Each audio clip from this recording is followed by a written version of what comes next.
My name is Danielle Sicard, and I'm the town clerk here in Easton. I'm here today to talk to you about what you need to know before going to the polls to vote on Election Day. Before I start, if you don't want to come to the polls on Election Day, you have the opportunity to vote by mail. I'm going to warn you that you really need to file that application as soon as possible. We recommend that you give at least 2 weeks notice to the town clerk's office in order to make sure that you receive your ballot and your ballot comes back to us in time to count. You can find that application on our website at www.easton.ma.us/votebymail.pdf. All the information that I'm going to provide for you today in this public service announcement will be also available on the website at www.easton.ma.us/knowbeforeyougo.pdf. So here I am at Oliver Ames High School. This is our polling location for all voting in the town of Easton. Obviously, with the pandemic, we've made some modifications to the layout of how the polling location will be set up. And we're here to make sure we can ensure the safety of all of our voters and all of the election workers who will be working that day. So to promote social distancing, we're going to be utilizing 2 of the gyms instead of just the old gym that we normally use for voting. We're going to be using the new gym for precincts 1, 2, and 6, and the old gym for precincts 3, 4, and 5. Yes, I do know that does not go in order of numbers, but it's based on the districts that we have here in town. So all voters must, no matter what precinct you are, enter in through this main entrance here. This is the entrance to the atrium and also to the gyms. You can see that there's 3 doors here. Everybody who is entering into precinct 1, 2, and 6 for the old gym would be using the doors to the left, the double doors to the left, and to the right would be for precincts 3, 5, and 6. So what are voters' options for parking? You can either utilize the Moscato Stadium field parking lot, or you can use the students' main parking lot, which is behind the building. This one here that we're showing is now the Moscato Field parking lot, and behind the building is the student parking, and it's actually where the old entrance for the polling locations used to be.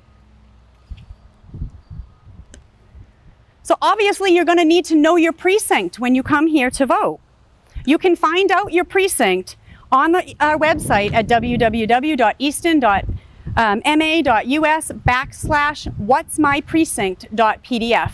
All of these that I'm giving you with the backslash, there's no spaces, so whatsmyprecinct.pdf. I'm going to bring you inside and do a quick walk around so you have an idea of what to expect when you arrive at the polls. Okay. So here we are in the atrium after you've entered through the front foyer doors. You can see here that there's 2 lines. If you entered in through precinct 1, 2, and 6, you're going to proceed through these stanchions to the new gym.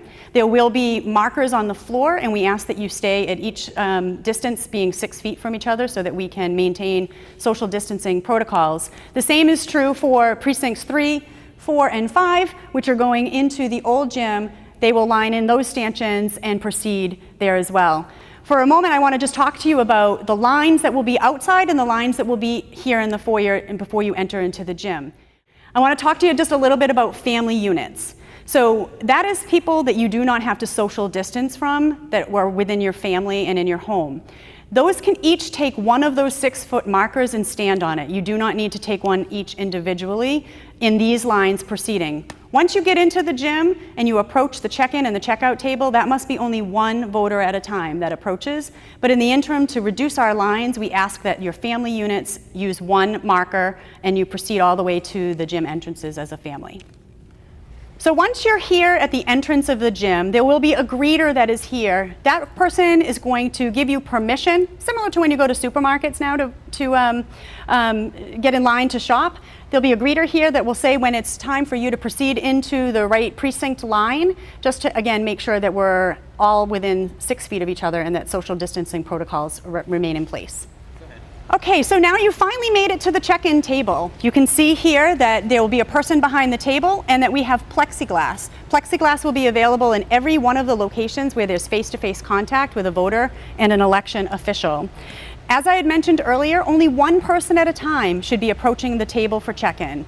Even if your family unit was together up to this point, they can only do one voter at a time to check them in. The way it works at check-in is you'll be asked to provide some information in a particular order. There'll be a sign here that will tell you to provide your last name and then your first name, and then after that to give your address. The way the law works is at that point, the election official must repeat your last name, first name, and your address. And they need to repeat it loudly in the event that there are observers. Sometimes it feels a little awkward when the neighbor who you already know, who already knows your name, is making them go through this formal process, but that's an explanation. They're required by law to do that. You should have an ID with you just in case. There are some voters who will be required to show an ID. I'll give you a little bit of information on how that works. If you are an inactive voter, that makes your status is inactive. Doesn't mean that you don't participate in voting. If you have an inactive status, essentially that's because you haven't returned your annual census form to us every year. You then would be required to show proof through an ID that has your name and your address as listed on our voting list. So I recommend that you bring that with you. If you want to check that out in advance of election, we would strongly advise that you do that. You can go to the Secretary of State's website and do voter registration search. That voter registration search will give you all of the information that you need in regards to your status, your precinct number, and whether or not you're a registered voter. Here, once they've checked you in, they would provide you with a ballot through this slot and opening right here. On the side, there are voting pens available to you.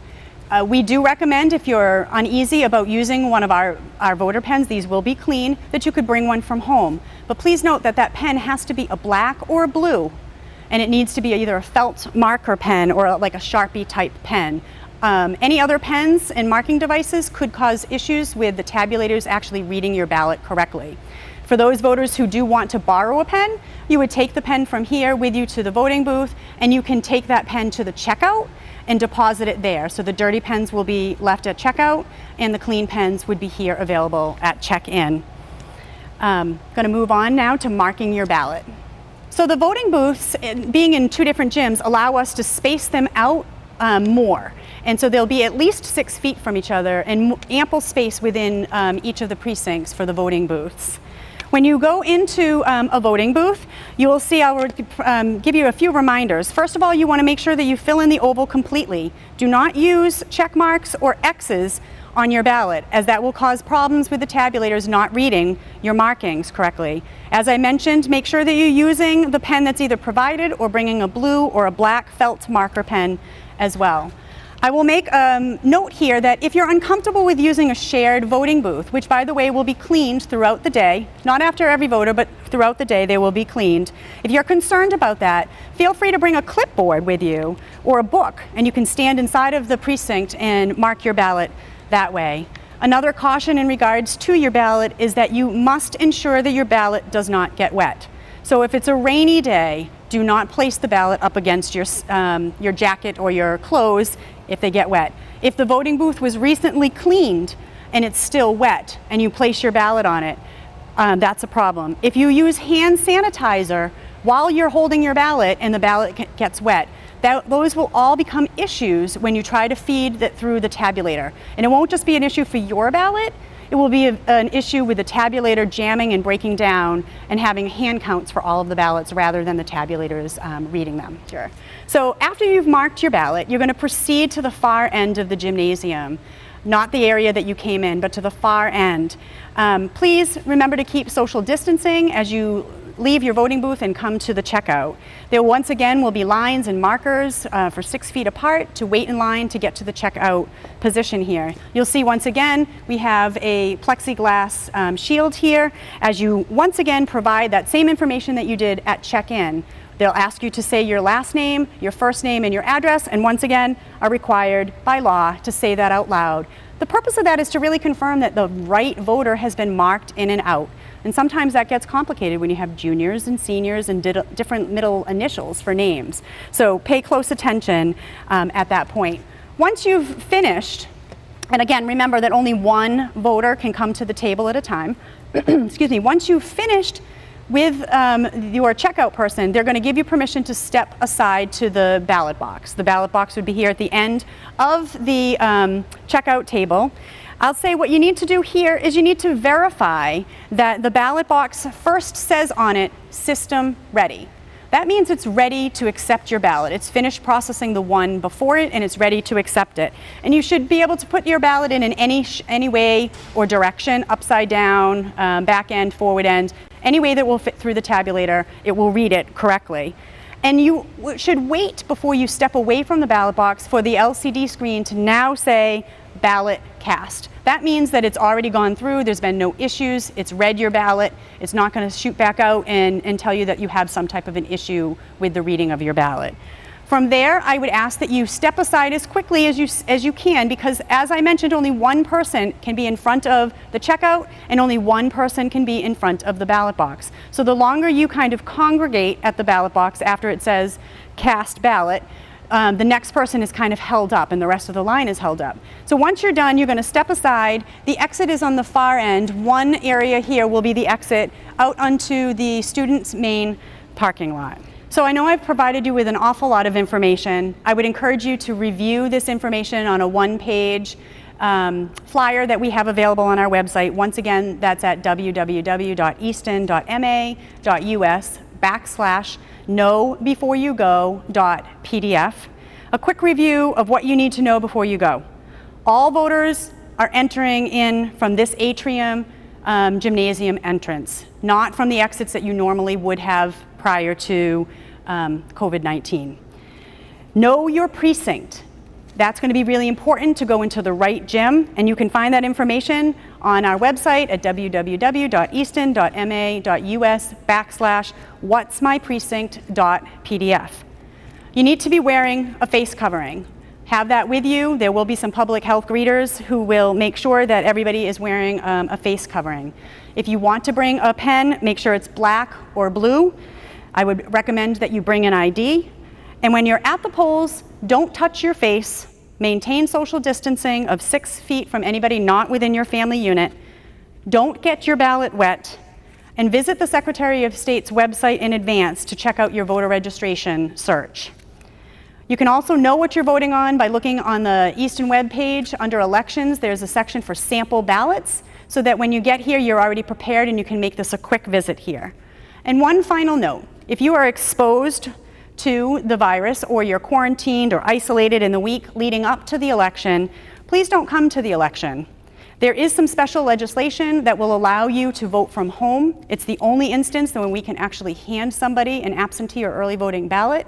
So please, if you're exposed or a significant other in your home is exposed, don't come to the polls. Call our office or email it. The phone number is 508-230-0530, and the email is townclerksoffice@easton.ma.us. And we'd be happy to provide you with information on how we can provide you with a ballot to hand to somebody on your behalf and then return it on your behalf without exposing everybody else and keeping yourself safe.